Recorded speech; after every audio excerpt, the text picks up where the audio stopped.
where's your festivities, man? Where's your bling? I'm out. That's it. That's it. You can laugh all you want, Santa Claus. I wish I call you the Grinch, man. No holiday spirit. Hey, it's something. You got I got something in my basement. Air Force. Yeah. I got it on a ship in San Diego. Really? It is Air Force, right? Yeah. I went and did one of those tours on one of the ships in San Diego with my dad and Gail, and then picked up this hat. And actually, I do have a Santa hat. I was telling Pete, and I have the whole Santa suit.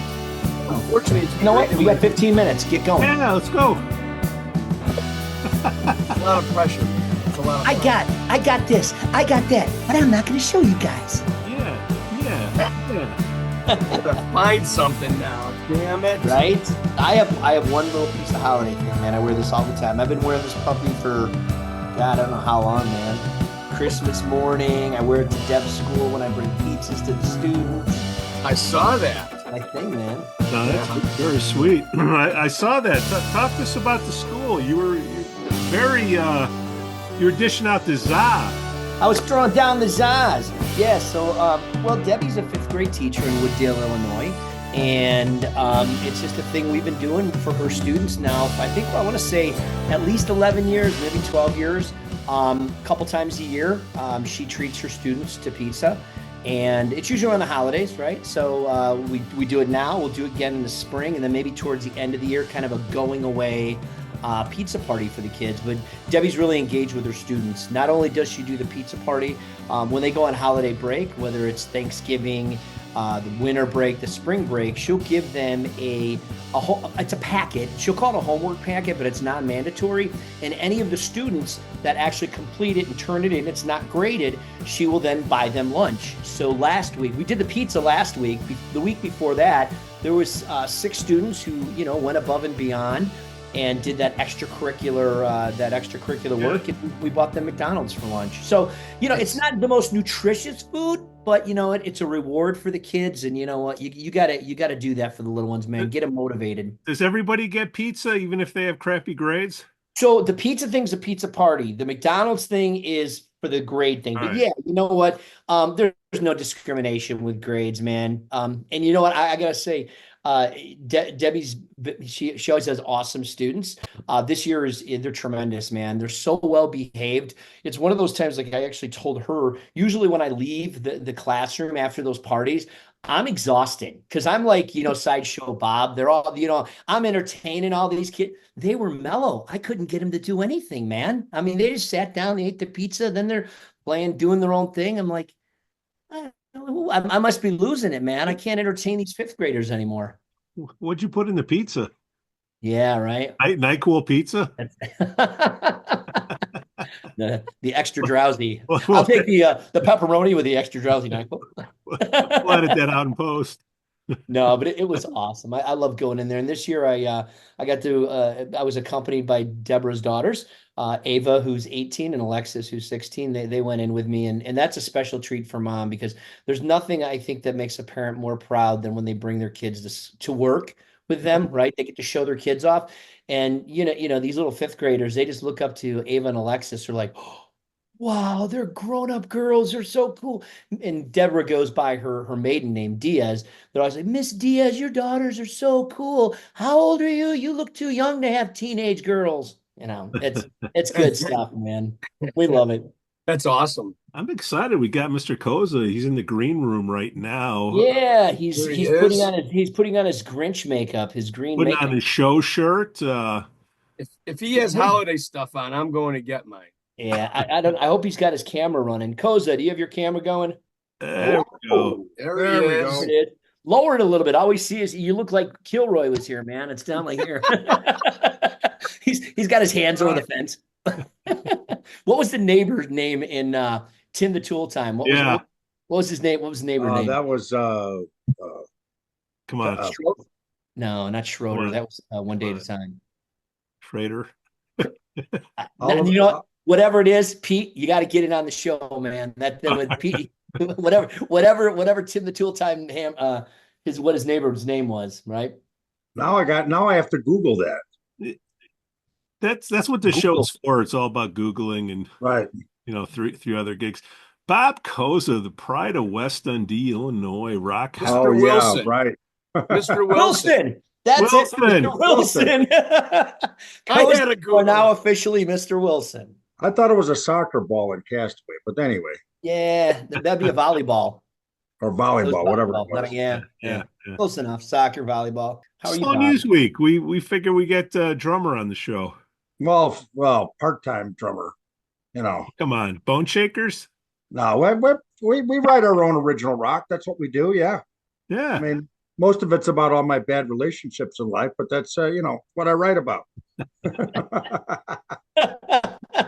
Who should introduce this fine fellow? Mikey D, Mikey O. I think Mikey D does it. Mikey D. Do you want me to do the introduction of Mr. Robert? What is it? Robert J. Cozza? What's your middle initial? It's Vincent, Robert Vincent. D. Robert Vincent Cozza live. Right. Well, so how do I introduce Bob? Man, Bob's been around the Chicago music scene for as long as I can remember. Yeah. I met Bob probably, God, what, 20 years ago, Bob? Maybe longer? Longer, We know each probably. I'm other. sure longer. When Bob was booking out at Penny Road Pub, he used Oh. to bring in my band back in the day, Valkyrie with Tavo Paul and Tony Mock. We didn't have Wolfie on Great drums band. as well. Wolfie wasn't born then, but no, I've just been I've been friends with Bob and working with him and booking through him and trying to collaborate on a few things. He's not only you mentioned the drummer of the fine band Boneshakers, which is an original rock band here in the Chicago area. Bob is also he's the agent over at Rookies Rochaus in West Dundee. He has his own booking firm. He works with other clubs as well, but that's kind of his claim to fame these days. When in the past it was the broken oar. Ha ha ha! Penny Road. Hey, don't start picking off Bonnie. It was Penny Road Pub. Yeah. No, right now, my current role is general manager at Rookies Rochaus. Awesome. Big venue in West Dundee, and I'm also the talent buyer there. So that's my main gig. I do book some other places now and then, but mostly I focus now on the Rock House. That's pretty much a full-time job for me. So. And I was going to say, Bob, that is a full-time job. I mean, first of all, man, if I had a hat, I would take my hat off because you've just done a fantastic job. We're doing good over there now. Yeah, really, you guys are doing. I played there a couple times. I've done it with my band Struck Down, the Y&T band. We've done a Coterie show there. Last year, I got to not this past one, but the year previous, I got to go out there for the Christmas, the industry Christmas jam that we did. Yeah, we just had that. Yeah. And I certainly don't want, I'm talking enough, Bob. I'm going to hand it over to you, but I just want to say, man, you are doing such a good job out there, and hats off, brother, because, like I said, you and I have known each other for years. It's great to see you hit your stride and kicking ass. Let me tell you something. I appreciate all the compliments, but really, it's always been for me about live music. So when I got this job, I said, well, we need a little bit more live music than what's going on. It was kind of like, the previous guy did a great job. He bought the building. He remodeled it into a beautiful music venue. If you've ever, I don't know if the other gentlemen have been there, but oh yeah, great sound, great stage, just a great place to see a band.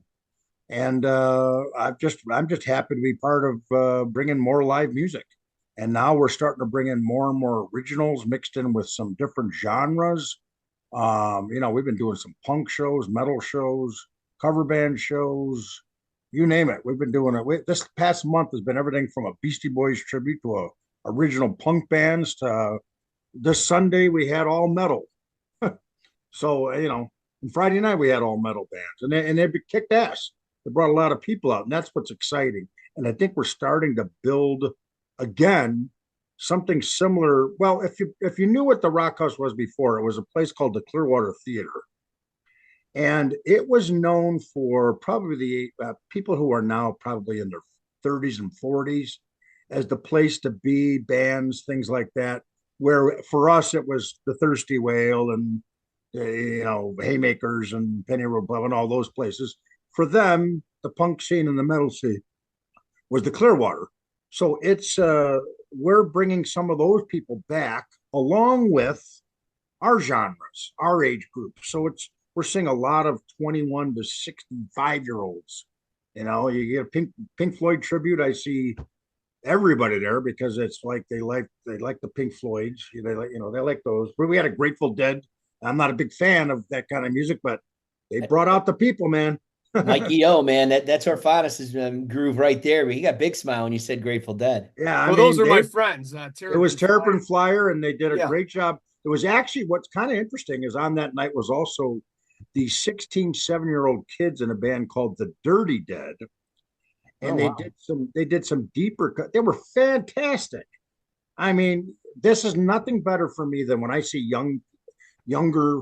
Was young. I sound like a freaking 900-year-old man, but you know what I meant. Well, you're only Younger. 800, dude. You don't look Yeah, a I year know. over 800. What I mean is like young people out there that are playing instruments and writing music versus just sitting on their fat butt playing video games all day long. I love it. Yeah. And I give a lot of credit to the School of Rocks because they pumped out some fantastic musicians. Yeah, they have. In our era, we always think of like Wolfie as like a phenom. There's freaking a million other kids doing crazy things out there. It's amazing to me. It really is, and I don't think it's not just School of Rock. I think with the amount of technology that we have available to us, and I'm not going to say the video games, but even the video games, that rock star, that Guitar Hero right, stuff, right. The accessibility of quality music is so much more available to youth today. I mean, we had to go out and buy albums and cassettes and learn the shit. You can go on YouTube, and I'm not going to say it's that much easier to learn because you still have to put the work in it. But as far as getting the information to teach you, or at least to get you involved in it, man, these guys can definitely start a lot younger. And I almost think there's a little more competition with the younger musicians. When I was growing up, it was my garage band versus that guy's garage band. Right. But I didn't get to go watch his videos online. I'd go out and see him at clubs, right? Yeah. Nowadays, man, I think kids are really motivated just to be that next player. I'm just excited to see it. That's what I'm excited to see these younger kids playing and being in these bands and getting into it. It's exciting because in our scene, it's been primarily a cover band scene. It always has been the last 15, 20 years, I'd say. Before that, we had a lot, you'd go to the Whale, you'd never even see a cover band. Right. You go to early Penny Road Pub days, you never see a cover band, but now it's coming back again. So I love the mixture of the two. I love when I have like a Grateful Dead tribute one night, and then the next night it's all these young kids in metal bands and doing stuff. And there was a band that played the other night. I can't remember their name, and I was doing something at the club, and I just looked up and went, "Holy shit, they were good!" That's what I love. I love that, having those moments. Yeah, it's great. You kind of you said last 15 or 20 years. When did the Thirsty Well close? Because I wasn't in the Chicago scene. I was living. That was probably late 70s through 80 through 90 would be the Thirsty That's Well. 24 years ago. You said 15, 20 years ago. That's 24 years ago. Yeah, well, hey, I'm getting dementia. Leave me alone. No, but if you think about it, like the bands and like our age people were in those clubs, right? And when those clubs closed, we had to go out and do something else.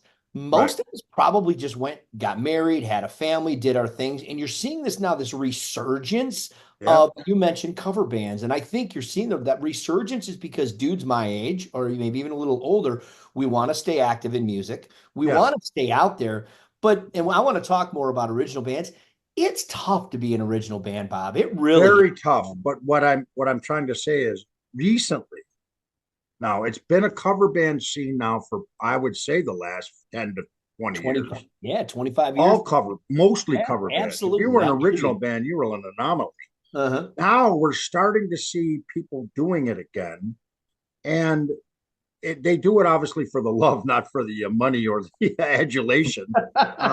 Like in my band, I write songs right at this point in my life. I write them for myself, and then I hope somebody likes them and plays them and listens to them and comes out and sees me play. But we're seeing more and more now original bands. We started out with this at BrauerHouse, a new Thursday Sunday program where we know we need the cover bands and we need the higher drawing band, whether original or cover, on Friday and Saturday. That's the big days. You got to make your money. But we opened up our Thursdays and Sundays for those bands, and including cover bands, who maybe don't have a big draw, but want to play a nice venue.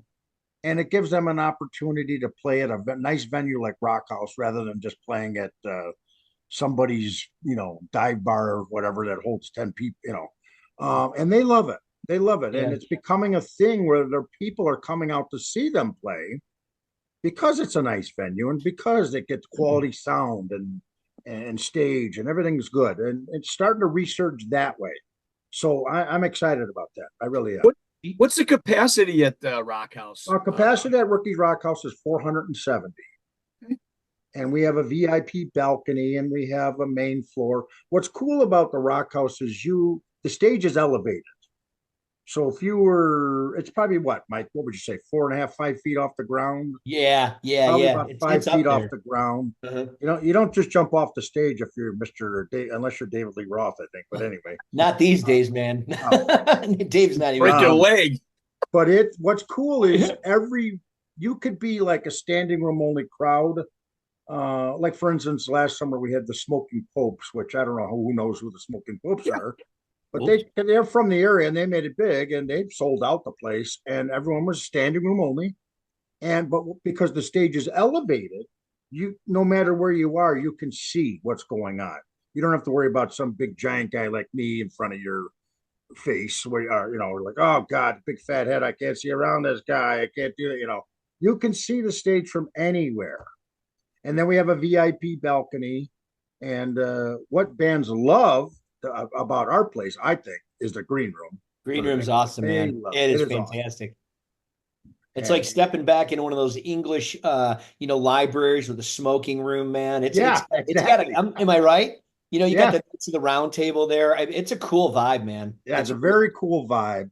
And you also, not only that, but on, you have below the stage, you got the stairs that go down there. So you kind of got an area you can set up a tuning station and all sorts of stuff there. Yeah. Yeah. That's generally, that's for that purpose and for like support acts. We put the headliners up in the green room or the 2 headliners, whatever we have that day. And then if you're just an opening band, not just an opening, but if you're the opening band and you got like a 45-minute set, it's just, you go down there and chill into your set and place to store your equipment afterward, so it's not all bulky. I do not ever want to have that situation where everybody stores their stuff on the main floor. I hate that. It drives me insane. It drives me. It just looks so sloppy and not very aesthetic. So you know what I like? You mentioned there you're doing that Thursday and Sunday night thing, and that brings me back. Do you remember the old club Sammy K's out in South Elgin? Yes, I'm South Elgin. Yeah. Yeah. Remember Mike, the sound guy that used to run sound out there? Yeah. Oh man. He used to do a Thursday night jam, right? You'd come in there with your band and you get to do like 3 songs. And if they liked you, they would then bring you back and you'd play with a headlining band. And that's kind of what you're doing there, right? You're giving those bands an opportunity. And I'll tell you, man, had it not been for that, I mentioned the band Valkyrie. Mike became a really big fan of the band Valkyrie when he gave us that opportunity. Come in on a Thursday night. If the club likes you, if you get a good grab, if you can bring people in, that's great. Dude, that's really kind of how, even in my, probably in my early 30s when I did that, but I was no name. Nobody knew who the hell I was. But it gave us an opportunity to bring our music and play it in front of people. And I love the fact that you're doing that, Bob, because you're right. As a young musician, you want to play on that big stage. You don't care about the money at all. You just the money's nothing. No, really man. You want that rush of being on the stage, and bless you for doing that, man, because that gives a lot of people, a lot of kids an opportunity. It's actually I follow the same principle. If I like them and they bring in a nice crowd and I think I've done it already probably 10, 15 times where I've said, okay, like we had a metal band that came in, not like screaming metal, but we like screaming metal too. But I said, oh, you guys would be perfect fit for opening up for Blackened. We put them in there and they came out, brought their people out, and they loved it. Yeah. They loved it. That's awesome. And John from Blackened, he's a great guy. He doesn't. That's awesome. Yeah, he's always welcoming. I appreciate the bigger cover bands are okay with me putting original. I know Richie from Seventh Heaven. He loves it because they write their originals. So, Richie's one of those guys. He's not guys. throwing picks. I mean, Yeah, right. But Richie's one of those guys that just wants to see the Chicago scene continue. He does. I mean, I've had many conversations with him about that. It's not about Seventh Heaven. It's about that next band and giving people an opportunity to keep the community growing. No, Rich, when I first came on the scene, I was like, this was like 30 years. I forget how many years ago it was, but Richie was around back then, Oh yeah, and he had the same following he does today. That people follow him because they put on a show. they put on a great, yeah, They put absolutely. on a show. It's a show. It's not even just you got bands that play and they just stand there. And I try to tell people you can't just do that. No one cares if you're just Yeah, standing there acting like, well, I'm here, you yeah, know. exactly. This is And what you I'm paid one of those for. people Love that me. I'm one of those people, if you ask me for an opinion, I'm going to give you the honest opinion. I'm not going to just try to blow smoke up your ass because I don't want that for my band. I don't Right. want you to come up there and go, "Oh my God, Bob, you're the greatest drummer of all time." No, I'm not. But what song did you like? Tell me something that you. Oh well, I want someone who's honest and gives you an honest opinion so that you can take that feedback Yeah. and do whatever you need to do with it. So we're excited over there with the stuff that's going on. And then my friend George Medic bought into part of the business. So he is in there now. He was a big I don't know if you remember back at Penny Road Pub days, he did a lot of the up and coming bands in the basement. Probably because we played Yeah, down there too. you remember how we play upstairs, and then you'd hear Oh, that thump thump downstairs. oh yeah, man. I'll tell you what, when you got cast down to the basement, but again, that was the same thing. You got to do well You downstairs got in to order do the to get basement upstairs. first, But man, I remember the Penny Road when we were playing on top of the pool tables, right? You bring out the wood and you put the right? pool. That was the stage. But yeah, oh yeah, no, I remember. I remember that cutting your teeth. That you remember that time we opened up for a Firehouse? It was I think your band and my band, and Uh-huh. we had our drum. I had to play. What's his name? Your drummer from. Jeff Schwartz. Yeah, Yeah, he's like 5'2" and I'm 6'2", that was and funny. we use his kit, and he puts everything super low. I get Right. behind his kit, and I'm like, oh my God, I'm playing on like my grandson's kit or something. That was a And tight stage. I mean, that oh was a God, yeah, really tight they stage. shoved us in the corner over there. I think about that show every once in a while. That was so I can't believe like the bands that you got into Penny Road Pub, man. Yeah, I can think Quiet Riot was in there. You yeah. had Firehouse. You and I brought in Y&T. I mean, YNT, you were big instrumental in that. you had so many cool bands go through there. And I think about it, it's like, no offense. I mean, Penny Road back in the day, that was one of the places to go, right? But this, time changes. So did that club, but you were still able to draw, good names in what was relatively a small club. I mean, it was not a Small big, club, yeah, and in the middle of nowhere, really. yeah, right. Yeah. But I tell you what, it's closed now. But I sure have fond I miss memories. that place, man. I miss that place. I I miss do. that pizza. The people, But everything was good about the road, man. I mean, yeah, well, I shouldn't say everything No, 'cause the a lot. bathrooms. no, yeah, Don't, the oh, bath, Bob, do yeah. you remember how Well, the much crap? ladies always had a fairly nice bathroom. It's the guys that didn't have the You nice know, if you bathroom. ever want a good case of pink eye, just go over there. You know what's funny is I used to give Cozza so much shit about Oh the. God, yeah, on Facebook He'd be like, every time. every time he'd be like, Dermont, I want to book your band. I'm like, only if you watch clean the bathrooms. Yeah, I mean, he's like, go you don't even clean the have to pay me, bathroom. just clean the fucking bathrooms. Now it's hilarious because at the Rock House, the bathrooms are pristine. It's Yeah, they hilarious. are pristine. And I No, have to say, had it not been for the Rock House bathrooms, I would not be friends with Doug Shoenbeck today because that's where he and I met, and we actually talked about that Did on. you really? Yeah, I met him in the bathroom, like after he went to the bathroom. Of course, I'm Yeah, not of going to talk yeah. course. about You like weren't it's you weren't oh, peeking or but it was anything. one of Uh, those things like I had watched him play. It was one of those. I think it was Kerry Devine's first internet invitational open jam, and Doug did a song, and I was like, dude, you just fucking killed it, and we Yeah. built a friendship in your bathroom. Isn't it fun to see people that you see on Facebook or they're your friends on Facebook, but you Yeah, never really have no, interacted with them a lot. That's happened a lot. yeah, And then all of a sure. sudden, it's like, oh, hey, Bob. And I'm like, hey, I know you, but I forgot, I don't know your name, but God, I see you on Facebook all the Yeah, time. exactly. And then they go up there and play, and you're like, holy shit, I didn't know you guys were that good. Right. You know, you don't even think about it. It's crazy. And I love the customers at Rock House too. They just love live Yeah. music. Well, that's anywhere, but I mean, Rock House has got it's really grown a lot in the Are last. you are you starting to build in like a regular crowd? I mean, I know bands have their following. Is the club getting a following? People just come in? Yeah, we do. I can't say that's one thing I was going to talk about today is that there's been a shift lately where that club 2 years ago when we first took over, it was all about pre-sales. you could tell how well the show was going to do by the pre-sales.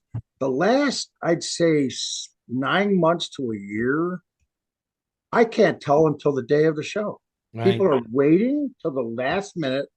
I'll give an example. We had a band there the other day. They had 50 pre-sales. I'm like, holy shit, I got a high guarantee. I'm going to lose my ass on this one. 100 something people showed up day of show. They're Right. just waiting till the last minute. I don't know if it's because it's a money issue or they're just not deciding on what their plans are until the day of. But more and more people, and it can't be the service fee because the company only charges like $3 service fee. So Mhm. if I do a 15 day of show and 20, it's the same difference. It's not that Right. big of a deal. I think they just want to wait until they see what am I going to do Saturday night? What am I You know doing what, Friday night? Bob, I was going to say that I think it's it's the older we get, the harder it is to commit to things, Yep. right? I mean, Debbie and I have, today we have great ideas to do this plan this weekend until this weekend comes. It's like, Right. shit, man, it was a long week. We got this going on. Yeah, I'm one of those people that I wait to the last minute to make a decision. Yeah, I am too. Well, Because especially in the summer. yeah. Oh, for sure. Yeah. It's hard to commit. You don't want to, buy the ticket, but you're going to go. Like Yeah. if I target a show, I'm going to go to that show, but I'm never buy tickets in advance. I buy them the day of. Right. Plus Right. it's going to sell prevalent out. today. It's more prevalent today than ever. Yeah. I saw Bonnie at the Bonnie from Broken Arrow, Bonnie Miske, at the that Christmas show. She had stopped in. And by the way, while we're on here, we might as well just say one of our favorite guys, Gordie, was sad to hear about him. And Yeah, that's horrible. I hope, I don't know, man, that was really a shocker to me. So anyway, just prayers for Gordie. I think today is his birthday. It's his birthday today, as a matter of fact. I miss that guy. He was always fun to see him, and he always had a smile. And always. But anyway, I saw Bonnie at the acoustic thing, acoustic Christmas it was, and we had another packed crowd there again this year. It's a nice little event. It is. And we were both talking about how attendance last year was down a lot, like 25%, or 30%. Across the board, right? All shows. I knew it was down by me, and she was like, I was like, it's about 25%. She goes, oh, it's about 30% for her. And I'm sure the other clubs and venues are feeling the same thing. But then when I saw her, I told her, I go, well, it's starting to pick up again. It's starting to get back again. So I don't know if it's taken this long after the COVID thing. I mean, that's 4 years ago. You would think, What are festivals starting and ending, starting earlier and oh my God, they drive me crazy. Not for a guy who runs an indoor venue, festivals are it's drive tough. me crazy. Yeah. Because they start in May and they don't end now till like freaking October. Maybe that's what I was gonna say. Maybe that's why. And there's a festival everywhere, Bob. Everywhere. Festival in every damn town, and every band wants to play the festivals. You don't play, we don't play clubs in the summertime because that's not where the people go. The people that's go where I do more and more pork and the freaking beer. Yeah, I'll do more and more original acts. Yeah, and cover bands that don't get to play festivals will play the BrauerHouse in the summertime, and also any national acts that got they're on tour. And they're like, hey, we're playing Des Moines, but we're open on a Thursday, and then we'll work those in. We are in touch with a lot of country artists because I've been asked for a lot of more country artists. So we do. I'm planning for that in the summer. We do actually do some weddings there too. We've had a few nice rock and metal weddings. It's kind of fun. You need a band? Yeah, we need a band. Which one? You know what? I'll figure something out. Bob, you know me. Just give me enough notice. I'll throw something. Give me a theme. I do want get your original band back. Get Valkyrie back again. Well, Valkyrie wasn't the original. We did more original in Friction than we did Valkyrie. Valkyrie, we wrote a few, but we were still more of a metal cover band. Yeah. But Friction was, that's gone, right? Completely. Yeah, completely. I know we did one of your Coterie events there. We did. I would like to do another one again. We did the metal event back in, I want to say November, wasn't it? November 23. Yeah. Was it November? No. Yeah. November or December. I know it was. No, it was before. It was before Christmas. It was. Yeah. It seems like it was longer than that. But anyway, we'd like to get another one of those back. I like that. Well, and that's something that you and I talked about, and I actually brought it up 2 weeks ago when we had Tehran on with his original band, the Midnight Calls. Oh, I Um, love that band. Love they're a that. good band, you know. Very good band. And Bob, that's something that you and I have been tossing around this idea for at least 2 years about doing a Coterie original show. And one of the challenges in that is just the draw itself, Yes, right? I yes. mean, it's hard enough to draw people in for original bands, but then you get a whole stage. But sometimes it's the music styles are so different too. Right, right. You can have a real heavy band, you can have a country band, but I do have an idea around that, which you and I talked about, and I have no problem talking about it here. Is what I was thinking of doing is do a Chicago music event where you're featuring original bands from Chicago as well as bands that cover Chicago cover bands. So you can think of bands like Cheap Trick, REO Speedwagon, Styx, and blend that together. It's Have not a bad original bands idea. and I Chicago like that music. idea. I like Yeah, that idea. I mean, I got so, it's funny because of this weekend, I get together with the guys from the Coterie once a month and we sit around and we have breakfast.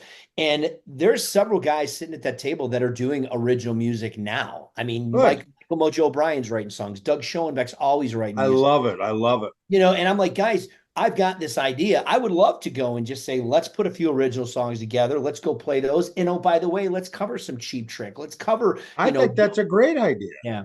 I agree. So I know there you one time go. I talked to you about, well, if we can't have just all originals, maybe we can get the Coterie to play a couple of original band songs I would along do with that. whatever. Hey, Just but I like I like this idea though. I look at bands like Holland and the Bees, who I absolutely love. Yeah. I would love to do some of their music. That's Chicago original music right there. Oh, even So the boys from Illinois. the I see boys from Dirty Dan Illinois. all There the you go. time. And There's a I'm band like, called Boneshaker. I would even try one of their damn songs. Yeah. Rock. I would love it, dude. You know But that. you have to have a song called "Shake My Bone." If you're Boneshaker, I want a song called "Shake My Bone." No, but I'm afraid then you'll go meet someone in the Rookies Rochaus bathroom and you'll become friends. There you When I go. play It's, that it's song. been known to happen. I want to know more about the Boneshakers, Bob. How long? Yes. Well, the Boneshaker band is we started like in 2000, I think 16 or 17. Bob, who Uh, are I we? had Who's in Boneshaker? What's that? Who's in Boneshaker? You Oh, say in Shaker is actually we have 6 people now. So we have myself on drums and writing songs. We have Brian Strocek is a guitar player. We have Ed LVG, which you know from him and his wife Robin come to a lot of your shows. He plays guitar, rhythm guitar, sometimes lead. We have Frank Leonard who plays lead. He was with me in the band Slam Bang back in the day. Slam Bang? That was the other Yeah, one. Yep. yeah, and then we have Tony Faflick, who is he's been in a few bands, Wrecked, some other ones, and so he sings. And we have his buddy from Wrecked, the bass player called Dave Rosen. He's in there. So we have 6. I don't know why we have 3 guitars, but we have 3. I think we think we're Leonard Skinner, but we're still a basic rock band. Iron Maiden. Iron Maiden. Molly Hatchet. But we don't even play any of that. That's the thing. So we have quite a dynamic because I like to write, nice, catchy, hard rock songs, and those guys want to light a little bit more metal, and then we usually get in our little disagreements, and we'll become to band. But we love writing original music, and What's your favorite one? What's your go-to song? I'm going to put it right here, Bob. on of Mars. Yeah. We have one called Bed of Stones that I think most people would agree is a really good song. It was it got Shake My Bones. what's that? I said Bed of Stones or Shake My Well, Bones. Bed of Stones it's kind of funny because it's about, as I said, most of the songs are about some of my relationships in life. And Yeah, I remember one of those. yeah, well, that's what Bed of Stones is about. So it's about just it's like sleeping on the couch and it's his bed of stones and Yeah. not connecting and all that other jazz. But yeah, Yeah. give it a listen on go to YouTube and see it. We have a lyric video out What are you there. talking about? We just put it right here. Did you? It's- I don't see it. It's We no, just you'll watched see it when it. it runs tomorrow. It's going to be playing.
leave me there. You give away all your empty stares. Walk away, leave me alone. Left me in lying my bed of stone.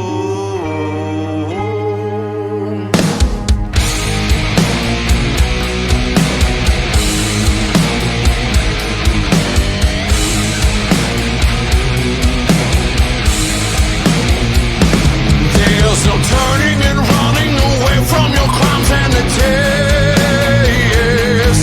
They left in my mouth your apologies are a waste. You pushed and stabbed me in the back, unrelenting in your attack. The change in your heart, it still escapes me.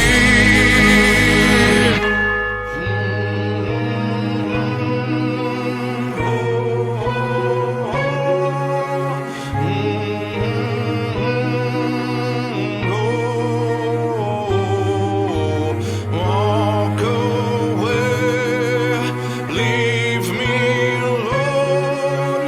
Left me here to lie in my bed of stone.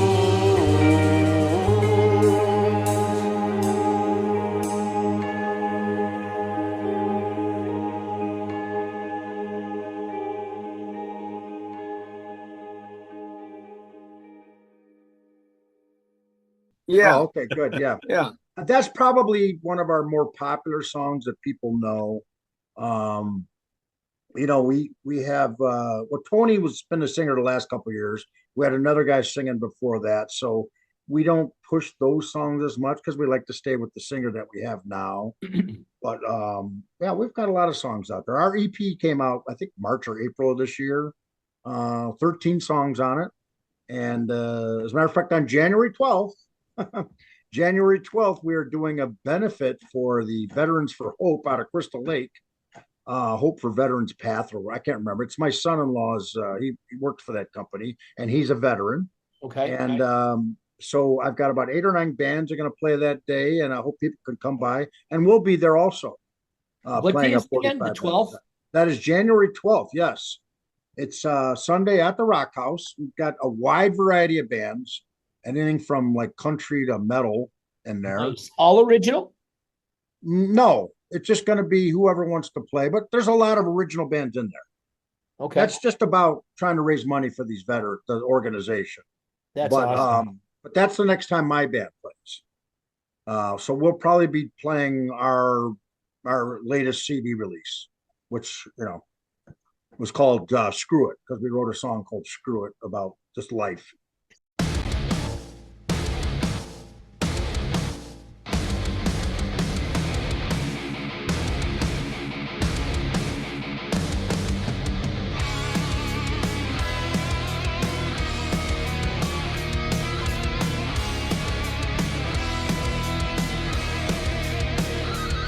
They say screw it, we won't do it. There's no patch on to go through it. Get up your ass, this you won't pass.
About a How, chance. how That's how another long good does each song. band Screw It. play? Screw It is one of my favorite songs. So also Excellent. put that up there too, would you? Screw it. How long does each band play on that day? I give everybody 45 minutes, especially when you're doing original bands. We try to go 45 minutes because that's like an album's worth of material. Mhm. And just like I don't want to see a tribute band play for 3 hours, original bands probably are good for 45 to 60 minutes Right. for a show because people's attention spans are you know how they are. Bob, what time does that show start on the 12th? And that's going to start at noon with Daryl Marquette's going to come in and sing the national anthem. He's awesome. I I love love Daryl Marquette. Dude's buff too, man. He's Oh, rocked. hell yeah. He makes you look good. Wait, he makes me look good or he makes me look bad? He makes you look good. God, no, you're both buff as hell. I know. No, he's But, a rock star. he's That guy's buff. rock, man. And I first discovered him back at Penny Road Pub. I gave Yeah. him like his first show ever. So he's always been loyal to Daryl's a come good around dude, and help man. out whenever he can. I got to get him on a Coterie event. Yeah, he's a great guy. He He is real cool. really is a great Yeah. guy. And then it goes till when? You said 12 o'clock? It'll go from like 12 to 10 at night. Just gonna have like wow. 8 to 10 bands playing 45 minutes each. Dude, that's And a and you're wide gonna- variety. and you got all the bands lined up? I got the bands lined up, but there might be room for one or two more. So, and if they're not name bands like no, we don't have the big name bands because No. they're Dude. busy. I get it. It's the And it's next their big day off. band. You got It's the a next Sunday. big band. What's that? You got the next big band playing, not the Damn big straight. band, the next big one. Yeah, I want to be a rock star when I'm 90. That's what's Yeah. finally. I'm going to be the first 90-year-old rock star. Don't you know? Well, they're actually. Hey, we're waiting to sign you guys. Yeah, ask my assisted home living person if I can get out for the day. Hold on, I can't sign the contract till I get my diaper changed. Right. Well, when can you play? Depends. Literally. Yeah. So we do that. So Boneshaker plays like once every couple of months, and in between we write music. Like right now we're working on something where a former song of ours called "On the Edge." Do you guys remember when bands would write a song and then they would do like another version? Yeah. Oh, yeah. Or a sequel Absolutely. or a prequel. We're kind of writing a sequel to it, but it's different. Right. So we've taken the riff from the original one, put it in there, but added like other things to it and added some more music to it. And so that's kind of a fun thing been working That's on. cool. Yeah. Yeah. That's good stuff. Yeah, because you remember you used to be a 45 back in the day. It'd be like, oh, this is the one you're in the radio, and this is the one that's like acoustic or something. Right. Totally different version. Yeah, but totally different version. same but different. Yeah. Yeah. Like Yesterday from the Beatles used to be Ham and Eggs when he Right. first came out with it. So I personally like ham and eggs, Sam. I like Ham and Eggs too, but I thought, well, that's all Paul had at the time.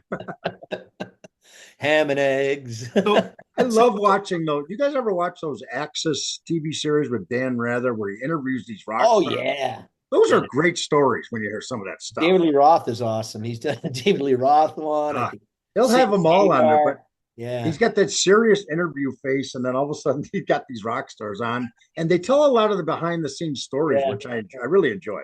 Yeah. I really enjoy those. So, But Rockhouse, you have some principles there that fixed up the place. You want to? What's the story that? well, it used to be called first of all, the building's 115 to 20 years old. It used to be a Mhm. theater. I believe, I don't want to say for sure, but Charlie Chaplin actually performed on that I stage. think Lincoln was shot there. I think Lincoln was shot there, or at least he grew his beard there. I wasn't sure. Yeah. But then it was a movie theater for a while, and I'm sure it was a couple of other things.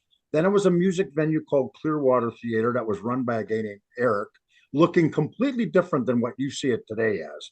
It used to have the ramps going down. It was a rundown place, but it was a great place for like the young, the 20 to 30-year-old people hang out with the punk rock and metal and steam back in the day. Then he went out of business, I don't know, probably like 2012 or something. And a gentleman named Kevin Krak came in, and Kevin had a building solution company, fantastic builder. And he bought the building. And I remember when I first met him, I said, can I go see the building with you? And he said, well, what do you think we should do with this place? I said, you should make it a music venue, Ken, but really do it up. And he always had been a big fan of the House of Blues. He goes to the House of Blues a lot. So his vision, I think, was to make it a mini House of Blues. Did a good And he job. sort of did that. He sort of Yeah. did that. Sure. And he redesigned that building, and it's fantastic. People love it. And then he ran it starting in 2017 until March of 2023 when Rookies Rochaus took it over. Rookies did. And that just actually came out of nowhere because I was having a conversation with Kevin on, I think it was Facebook. We were talking about BrauerHouse and what was going on with BrauerHouse. He asked me, and I said, well, I think it's for sale or whatever. I said, why, are you interested in that, buying that? He goes, no, I'm thinking about getting out of, doing something else, which I was shocked because he's a music lover. And I said, well, if you're going to get out, what are you going to do with it? He goes, I don't know what I'm going to do with it. And I said, well, I was booking some shows for Bob Cozza, who and his family, who own all the Rookie sports bars around the area and the Village Squires. And he's got like 15 locations now. And I said, well, this might be something you're interested in. Let's work out a deal, take over the lease, do whatever we got to do, and let's put some live music on. So that happened. And part of the deal was I would become the general manager and the talent buyer. And, it was a struggle in the beginning because I had to adjust to what works there. We had to figure out what works there. It wasn't like you could just throw anybody in there. You had to figure out what works. You're only open a couple of days a week because, it's not like clubs back in the day where you'd be open 5 days a week and bring people in. But Bob Cozza stuck with it. Kevin did, like I said, Kevin did a phenomenal job building that thing and building a great reputation in West Dundee. And Kevin, we thank him for all of everything that he's done. And then Bob came in, and he's been a great boss or leader or whatever you say is the correct term. And he is, he has so much years of experience in the restaurant and bar business that combined with like my knowledge in the music business and other people's knowledge in the music business, it was a good fix. Just took a little time to get used to it. And we got used to it. And we weren't sure if we were going to continue on, but I got my friend George, who I told you, booked the basement and had a lot of Nashville acts that he discovered. He bought into it. And then now we're thriving right now, big time. So we're happy. Did you have a lot of pressure back then? The number one reason why businesses fold so fast when they first open up, they don't have enough capital. It sounds like this guy had some cash going, but did you have a lot of pressure on you that? Well, first of all, who you pressure on who? Mr. Karras? Well, I'm just saying if you put an act and you got a heavy deposit in and it doesn't. Oh yeah. Oh, there's pressure all the time. Yeah. You book a band for $4,000 or $5,000, whatever your amount, Yeah. and you're looking at ticket sales a week before the show, and you're like, wow. Shit. And this ain't gonna be good. Yeah, there's pressure. That still happens today. I mean, if I got someone like a band that's a better drawing, as I told you earlier, now they're not showing up until the day of. So you don't have as much information to like base your staff on. You don't have as much information. Well, how many people should I have there? What should I get? How much this? How much that? I've had to learn how to adjust. But in the beginning, it was a lot of pressure because I brought Mr. Karras in, who wasn't familiar with the music business, but he was familiar with the restaurant business. And he was like, hey, what's going on here? He wanted to know, he was like, what are we doing here? But he had a lot of faith in me, and he had a lot of faith in everybody. He's a great boss. He's a good people person. And he stuck it out. And I'm sure he's glad he did, because it's a great place. It is. It's a great place to have in your portfolio, or whatever the term I'm looking for. He's got like 15 locations of. The Rookies brand. I get confused on the Rookies. Can you just explain? Rookie? Well, where do you live? Lake Forest. Okay, well, we don't have a Rookies up there yet. Probably the closest one to you is in Crystal Lake. There's a Rookies out there. But Rookies is a sports bar, where you can go watch sports, Eat and wings. Great wings. hang out with your buddies, get food, decent food, good drinks, and like that's what a lot of people that watch UFC fights on Saturdays and all the 4 team sports games. It's just a sports bar. No live music except in the summer. Now they have patios outside, and we put live music outside at the patios now. He also owns the Village Squires. He's got one in West Dundee, and he's got one at South Elgin that really people love the one in South Elgin. And then I think his cousins have one in McHenry and one at Crystal Lake. I'm not sure. I can't remember. What about West Dundee? Don't they still have the one in West Dundee also? Yeah, we are actually, it's right next to us. Right next door, yeah. That's why we don't have food, because they're like, well, we got food right there. Yeah. Why do we need food when we got food right there? So, because we thought about putting food in there. Right. I was going to ask you about that. Yeah, we thought about putting food in there, but we'd have to redo the entire kitchen. And for now, we just made the decision, let's just focus on building the business. Sure. And we'll, what we do is we have a menu there where if customers come in, I say, look, here's the menu. You call them up, you order, go get it and bring it in. And it's only 500 feet away. It's not like it's a long walk. So, but it's hard to carry that Saganaki cheese when it's flaming across. Well, yeah, and you got to wait till you show up and say "Oopa" or whatever they say. No, no, it's Opa, not Opa, whatever. Fucking Oompa Loompa. Not Oprah. Oprah. It's not Willy Wonka.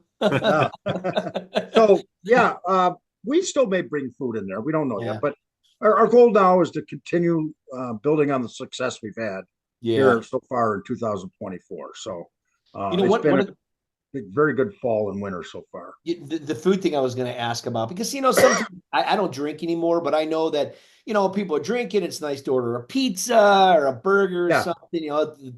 Go back to Penny Road Pub. By the way, they had really good food. It would be nice to see Rookies Rochaus, go that route. And I get it, right? I mean, if you got the restaurant right there, but when it's January, it's 30 below zero. I'm there checking out my buddies, or I'm in a band. Walking across 500 feet. I mean, it's cold. No, and we are starting, I believe, here in the next month or two, a service where you order it and they will bring it to the club. Nice. That's good. We'll be doing that, yeah. One of the other challenges, and I don't want to make it sound like it's a bad place, because it really is one of the best clubs out there. The sound is fantastic. Yeah. Parking sometimes sucks ass. Well, not everybody knows where to park. You see, there's a bar across the street called Bamboozles. And behind that is a public parking lot. And a lot of cars can be parked there. And so people, what they do is they first turn into where the club is.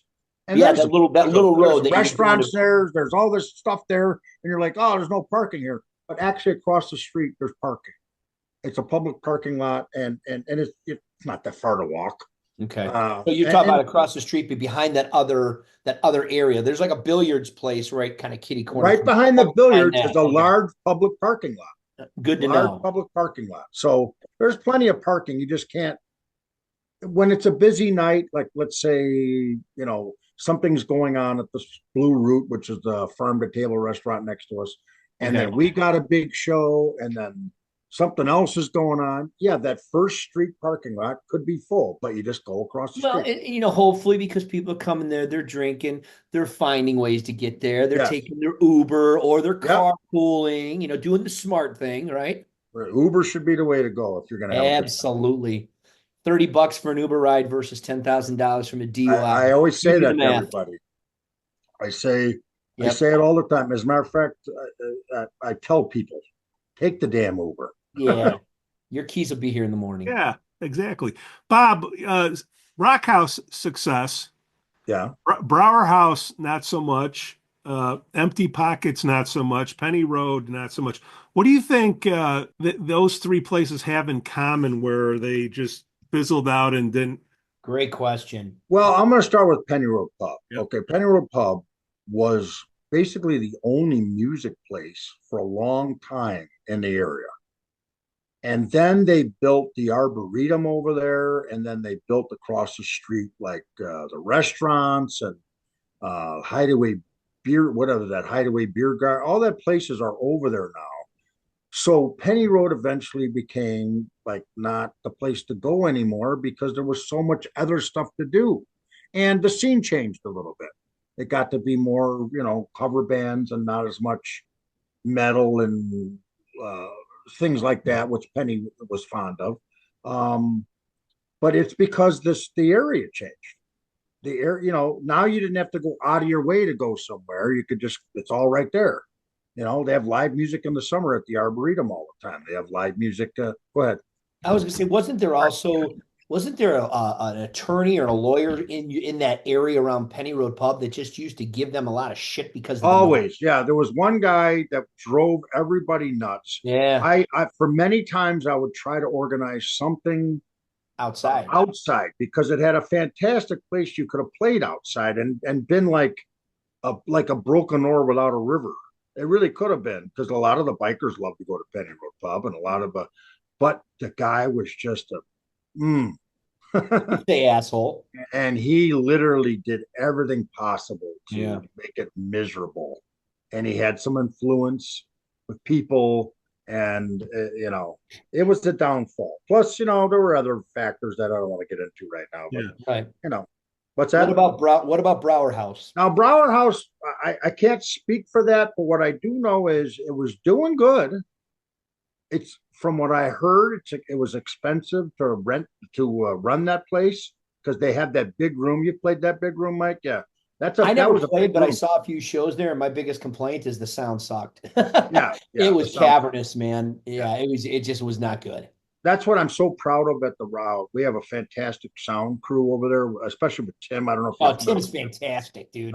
We have a fantastic sound system and fantastic engineers, and there's no doubt about it. And I know what you're saying, because you back in the olden days, like Penny, I forget who would give us their sound. We just get whoever showed up that night was doing the sound, and they wouldn't even know the room, and it would take them half the night to figure out what worked and what didn't. And that's the problem with BrauerHouse. They didn't know how. They did not. Yeah, it was tough. But then after that, I heard. Now I'm only speaking on what I've heard, because I don't. Allegedly, there were some comments made on social media that really turned a lot of people against people at the BrauerHouse. That's all I could say. Okay. And it just became a place of where, well, we're not going to play there. We're not going to play there. We're not going to go there. So the band stopped playing there, is what you're saying.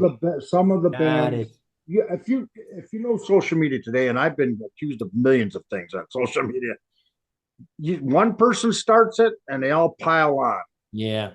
When especially if it's a bad thing, hey, that Bob Cozza, what a jerk. Oh yeah. Well, who are you? I don't even know who you are. Well, that's why we got you on the show, Bob, so people don't call you a jerk. They still will.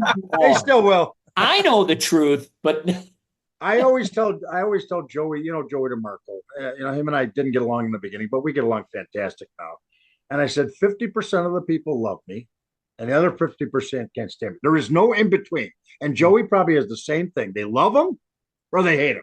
They got something to say about him. I go, well, did he ever book your band? No, he didn't. But I heard he was an asshole. Yeah. That's what you hear. Joey's a great. I worked with Joey for many years with bands. I mean, never had a problem with Joey whatsoever. Right, and then there's these people that he's got a way that he runs his business, just like a way you run your business, just like the way the guy down the street runs his grocery store. Everybody's going to run their business a different way. And Joey, by the way, brings us some of his bands to absolutely. Absolutely. Bring me the Seventh Heaven, the Blackened, the Modern Day Romeo, some of the bigger cover bands in there. Right. Those are bands that he works with, and he books at least a couple days a week there. So, so BrauerHouse, we kind of talked about that. We talked about Penny Road.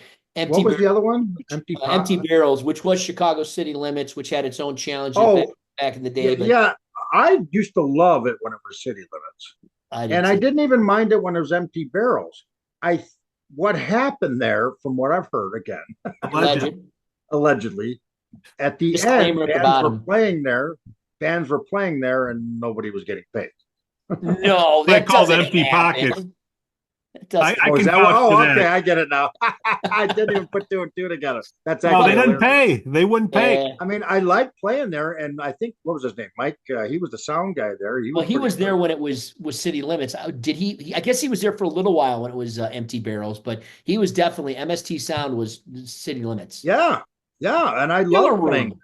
Killer. I mean, it was awesome. I loved playing that club. It was fun playing there, and it had a nice little stage, and sound was good, and you felt. I loved they had a catwalk. It just became at the end. Yeah. if you're not going to pay, then Yeah. don't do it. Once or twice, okay, it happens in life, but No. it got to be bad. It got to be bad. Oh, That's You all know, I know about those places. Other that's, venues have gone by the wayside because it's tough. It's tough business. it's interesting because as a musician, I've been doing this for a while. Right. There was a time when I wanted to play every club that I can get into, but as I got older, and man, I'm old. Now I'm a little more selective, and it's not really about the club as much as it is about who's running that club. I mean, don't get me wrong. Playing the Vixen is freaking awesome. Playing Rock House is awesome because of those stages and the sound. Yeah. But it's also the people. I can you brought up empty barrels, empty pockets. You almost said empty pockets. Even before then, when it was Chicago City Limits, what was his name was Arnie, right? Is that Arnie? Yeah, he owned that in the Loop. He owned it. Yeah, there was times after shows when he'd be like, we agreed on a price, and then it'd be like, well, we didn't do as well as we thought we'd do. What the fuck as you thought you'd do? And next thing you know, he's trying to renegotiate our contract. I'm like, we have a signed contract. I mean, to me, that's just such bad business. I get it. Bands are going to have great nights. Had that. We had a bit of that at Penny Road Club also. And the one thing that I've always loved working with you, Bob, and you talked about with DeMarco, or if it's Bobby up at Sundance, right. Bonnie or Jeff. we have a relationship, right? And we agree on something and we stick to it, man. I think we've our main people that I would say maybe competitors are Vixen, Arcata. Yeah. I don't know if Sundance, that might be too far away. I don't know. I think it's a little far out there for you. Yeah, but I mean, places that are like us would be Vixen and Arcata. Yeah. And I have good relationship. Jeff and I get along fine. Kleinschmidt's awesome. Yeah, he's a great guy. I don't talk much to Ron because he has his own little thing. But I mean, as far as Jeff runs a great venue up there. Good dude. And I am happy that there's something up there closer for people so they can see that's good for them. It's good. Vixen's a good. I've been there a couple times, and I saw you guys. I saw the Coterie shows there, and I love it there. I mean, And I want to say something about you, Bob, and Bonnie's the same way. And you know what? You're all the same. At least you're good people, and you come out and you support other venues. I don't know how many times I've seen you at the Broken Oar. I've seen, like you said, you were out at Kleinschmidt's joint up there, the Vixen. It warms my heart to see that, because I liken it to like when bands go to support other bands. There used to be a day when we were so competitive, right? You'd stand there, arms crossed, watching that guy. He's not that. Look at this. Look, these guys suck, dude. It really does. It warms my heart to see just how much everyone gets along. Kumbaya, man. It's getting along a lot better now than we did 25, 30 years ago. Like when I first, Joey was the big dog. Right. And I was coming in, and he would, hey, he'd like to take care of what he took care of, and I was like trying to do things differently. But I get along great with Joey now. Yeah, I mean, that's awesome. And he's been good for Rock House. And I haven't worked with Jeff personally, but I know a lot of people have. And from what I hear, he's a great guy. We were talking about having a meeting one day with a bunch of us venue guys and just, try to collaborate on what's going on in the industry today. And that might be something maybe I'd like to invite you to be a participant of as a musician and as an organizer of shows. Yeah. I'd like to maybe have like a little panel of, first of all, I'd like to have one that's just for us. Yeah. So we can talk and learn about things. But I would like to have maybe have a night where people could just come and ask whatever questions they want. It's almost like putting together an advisory board, and a lot of large corporations do that, right? They bring in industry experts to sit in and give them a different point of view. It's not you follow. It's not like working for a board of directors, but it's having the commission kind of having that conversation, getting open feedback. I think sharing ideas. Absolutely, and any smart business would take advantage of that. Oh, right? Yeah. Oh, for sure. Yeah.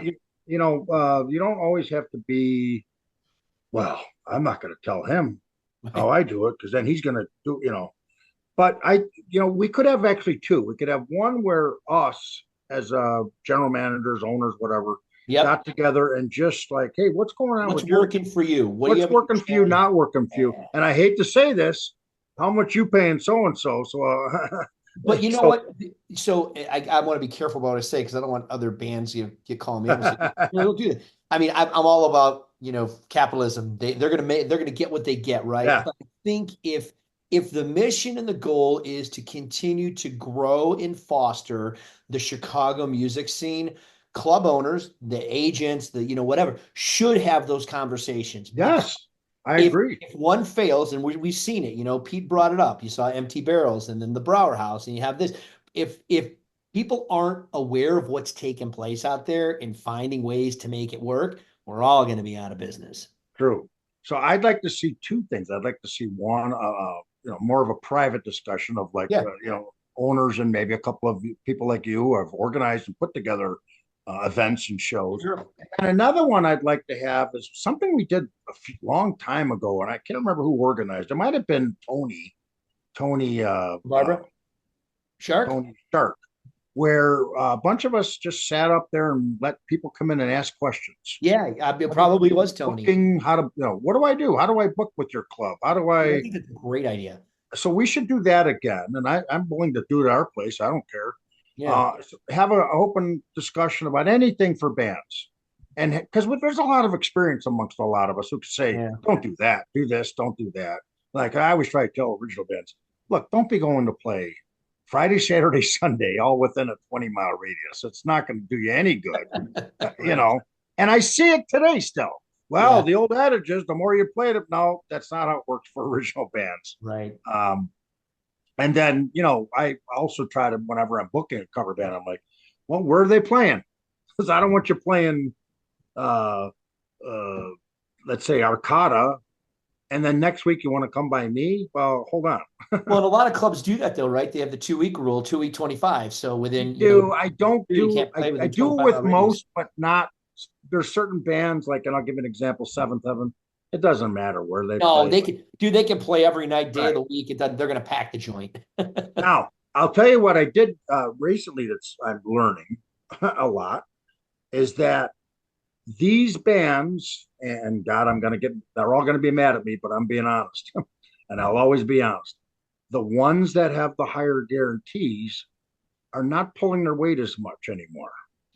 Interesting. So we're coming to a point where I'm like, well, you're not a $4,000 band anymore. And you better learn that you're not a 4,000 or you get it some other way.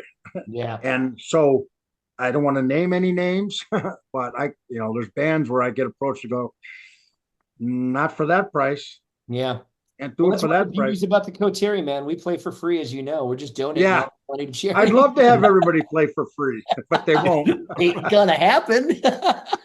Richie, if I find a pick endorser, will you play my club for free? I'm dying over here. Do you think there's a market, a local Polestar? Okay, Polestar magazine. Yes, I think that's a great idea. Absolutely, I do too. Fantastic idea. But why don't you put that together for us? There you go. Just did. That's a great idea. But the problem is with that, are we sure we're going to get 100% accurate figures? Because who's going to want to report that, oh shit, I bombed that weekend? If you have a check and balance though, if you have club owners and the bands kind of like if you do it right, it could be perfect. In the old days, it would be because, you got 2 sets of books. Now everything's credit card, so it's not so much cash anymore. Yeah, almost all is credit card. I had a situation on Saturday where half the sales were pre-sale. And again, I was nervous. Yeah. And then all of a sudden, bam, the other 50% all came in day of show. Yeah. Mostly credit card. It's rare that people pay cash anymore because it's just, I don't know. I'm a debit card guy myself. Wherever I go, it's my debit card, not credit debit. Cash is usually where I put in the slot machine. So what do I know? I'm a recovering alcoholic. I never carry cash, man. Yeah. Well, because credit card's traceable. I understand that. I totally get it. I'm an aspiring alcoholic. God bless you. God bless you, Debbie. Debbie, God bless you. It's not easy. Bob, on the music side, okay, I'll work on that local Polestar thing. I'm sure everybody That'd be awesome. Report on that. But on the music side, when you got a book, we have, a fair audience that tunes in. What do you need to see from a band before you'll consider putting them on? Obviously attendance, but like Well, promo not the video of a first thing I minute. need, if you're new to come see me, the first thing I said, send me an email, bob@rockhouse.com, ROCHAUS.com. It is like a German thing. And send me I get so many of these and it drives me insane. Hey, I want to book my band. We're the Pretenders. Okay, well, do you have any links to your band? Do you have anything I can look at or see or whatever? Where you located? Where? So I want to know. For me, I want to know where you're located. And why do I ask that? Because I'm not going to book somebody from the south side of Chicago. And no offense, I love a lot of bands from the south side, but up here at my place, because their fans aren't going to drive 2 hours Yeah. and play. Let's be honest. And I tell them that. I go, look, no offense, I love your band, but your fans aren't going to drive 2 hours. You want to come play for free? Great. Go ahead, but it's not going to do you any good. So I want to see band links. I want to see social media. If you got some live footage, that'd be great. And then where you're located. And then just, give me be honest and say, man, I think we could pull 25 people out or 50 people out. Don't tell me you can draw 200 when we all know you can't draw 200 people. I'm not that dumb. Yeah. So dumb, but not that dumb. Yeah, I just want honesty and give me the links. How much time is Bob Cozza going to spend watching a video? How long should it be? Should it be 10 seconds of each song? Like, what do you think? It depends on how the song starts out. But I'll watch longer than 10 seconds for sure. Because as a songwriter, I know what goes into the process of a song. So I'm not like some radio DJ that like, oh, didn't get the hook right away, so bye. No, I know that there's development of a song. So no, I'll listen to more. And people send me all kinds of stuff from Sonic Cloud to Reverb Nation to YouTube. They'll have their music on the website. MySpace. What's that? MySpace. I wish we'd bring that back. I love MySpace. Man. MySpace was so much more fun. It was geared towards music too, which I didn't have to sit there and listen to political ramblings all day long. God. Don't even get me started. And I'm guilty of it once in a while myself. What's wrong with that? Crazy. What's that? Nothing wrong with political rantings. There's nothing wrong with it except every day, the same rant. Yeah. Right. And then some of them, I've done it before, and it just it's a no-win situation. Oh, it's a shit show, man. Once you go down the rabbit hole, you're like, why did I even respond? Right. And I ended up deleting. After about 5 minutes, I delete my comment because I'm like, you know what? I meant that as something else, and now it turned into a fucking ugly war. Right. So I was like, whatever. And so I will listen to a band for sure. But I want to know where you're from, and I want to know, give me something to work with. Right. And another thing that absolutely drives me crazy, I'll put a post up.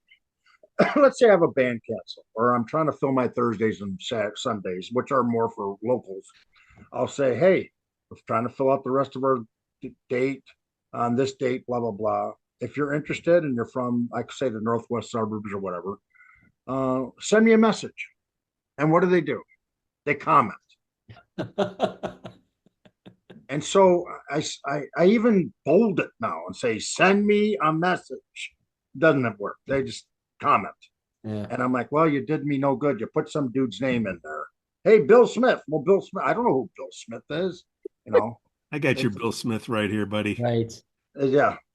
Bob Cozza, what shows you got coming up at RockHouse? What can we promote for you? Not only just good shows, but your shows too. You mentioned the one Boneshakers. We just got done. What's that?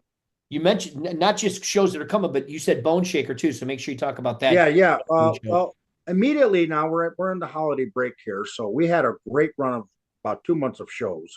Now we're like this weekend we have Cheap Foreign Cars and Beautiful Disaster, which is a band you probably don't know, but they're really good, local to the area.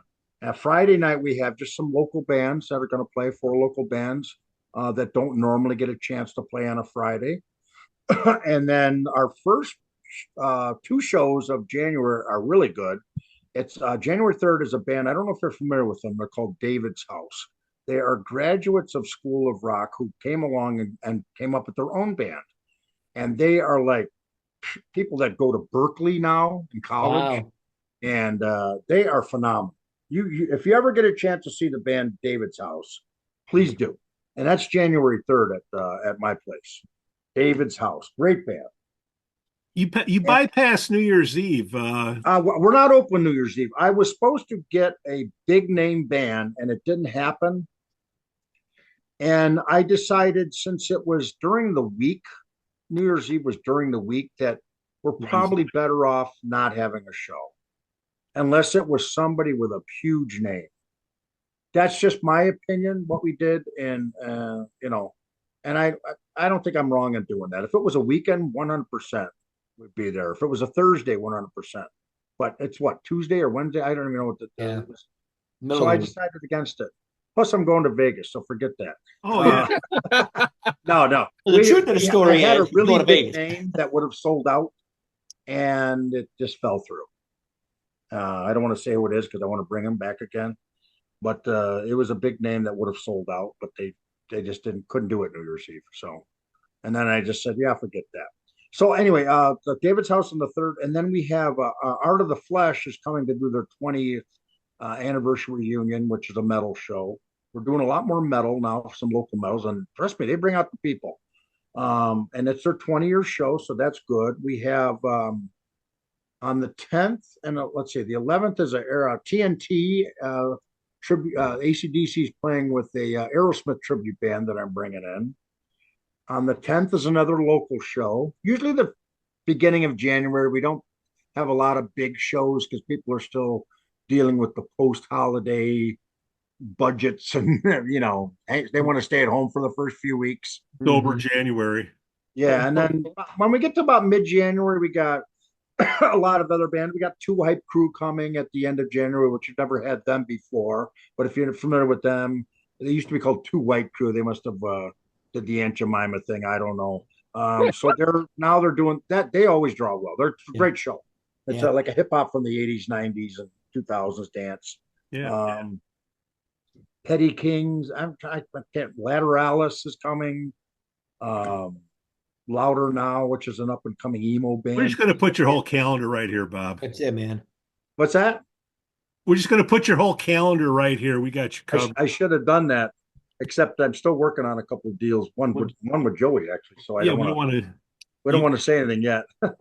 Join tomorrow. United Talent. Hey, you got to mention my company before you mention United Talent. That's okay. JVC Bookings.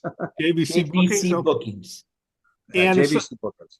And again, how do you contact JVC Bookings? You can contact JVC Bookings on Facebook. But lately, because now that I'm the general manager of the RockHouse, I literally am doing most of my emails at bob@rockhouse.com. Okay. Whether it has something to do with the RockHouse or not. It's just, I got tired of going to 18 different emails all the time and going, and then some of them get spammed so much that I got to weed through everything. So I prefer we just go to bob@rockhouse.com. We'll demand people send it over there. No. I really appreciate you guys putting me on here because there's things I love to talk about, and our local music scene is one of them. And Mike knows that though. He's been around me long enough. He knows how passionate.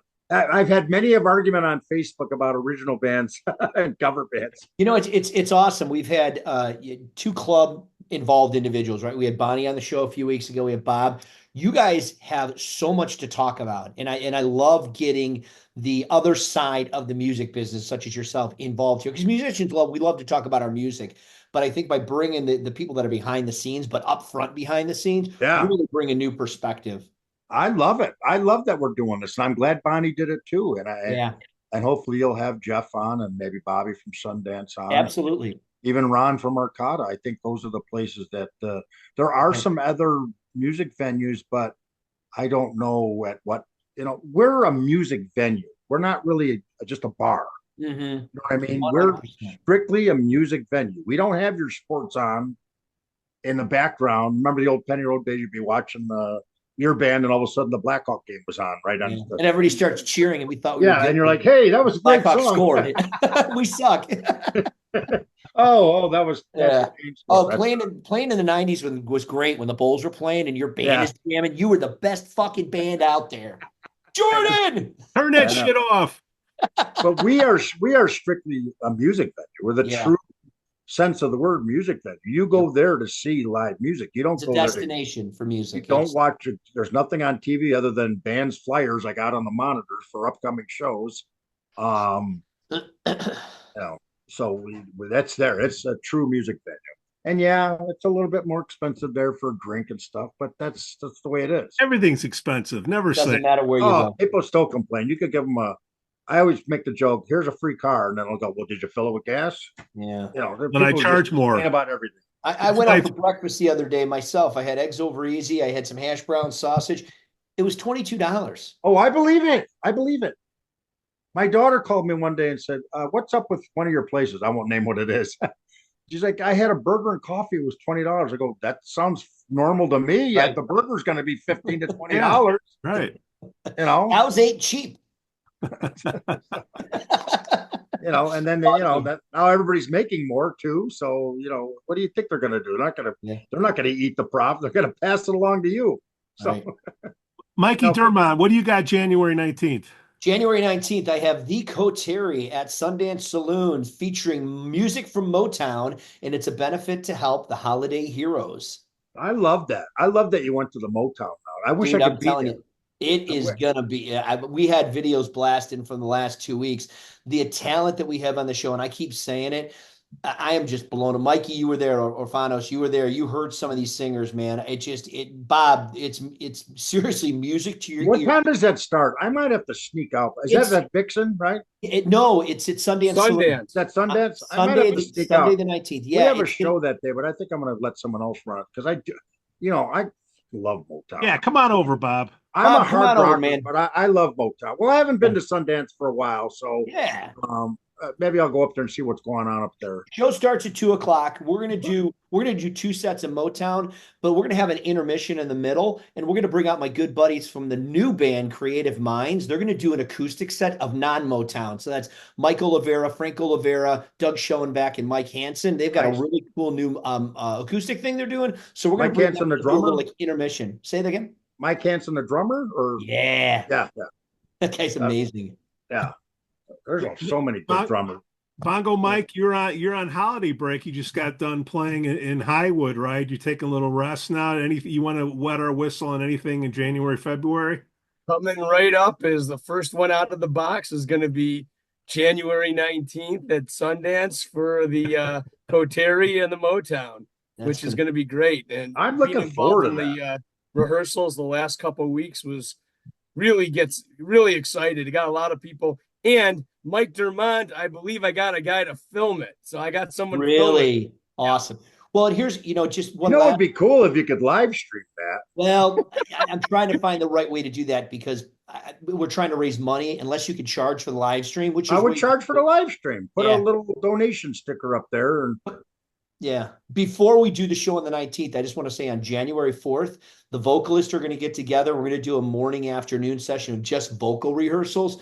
I'm going to record a lot of that and get that out on Facebook because I'm telling you, man, goosebumps when these people start to sing. Can you give us, this would be fun. Can you give us a couple examples of songs and the people who might be singing them, or is that top secret? You know what? I'll send it over to Pete, and if Pete wants to post it, I'll give everything, man.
I have no problem with that whatsoever. Yeah, I'm Like, proud. can you tell me who's going to sing "Never Can Say Goodbye"? Or Not in I'd there. have to, I don't even know if that one made the list, but I'll have It's to look not at in it. there. Yeah. well, okay, I just randomly threw one in, but let's say I got Regina Karma singing on it. We've got Desiree Starr. She's going to be there. Casey Torrey. We've got Wally. Jimmy O'Connell. Yep. What's that? Jimmy O'Connell. Jimmy O'Connell, Jeff Anthony. I mean, we have got amazing vocalists. It's crazy. have you involved that Laura Bell at all in any of your shows? She's a Laura, country Laura Bell. I don't think she's been on our shows She yet. did that. She did the Christmas show, and she had a really I know who you're talking good about. personality and good voice. Same thing with the girl from I can't think of her name right now, from Hillbilly Rock Stars. Yeah. Courtney. Yeah. And Courtney. Jennifer was there. Jennifer Cundiff was there. She did. Another amazing singer. Yeah. And the girl from oh God, Iwo Jima. no, no, Hey, that was good. Come on, that was fucking good. that was funny. That was funny. I was thinking of the itsy bitsy teeny weeny yellow polka dot bikini, but I'm too old for you. That's too young for you. But I think we came to our time here, did we not, Peter? yeah, Boys, this show's coming out on Christmas Eve. Do we want to send any wishes out there, warm wishes to our viewers and listeners? I'll tell you who I want to give a big thank you to. All the people that continued fans, music fans. That means more to me than anything. The fact that you come out, listen to bands, enjoy live music, you're a supporter of live music, that I cannot thank you enough. And obviously I thank all the musicians for playing and giving us all this entertainment. But the fans, to me, they make it, because without them, we don't have anything, really. They coming out and, like, especially they come out and they spend their money.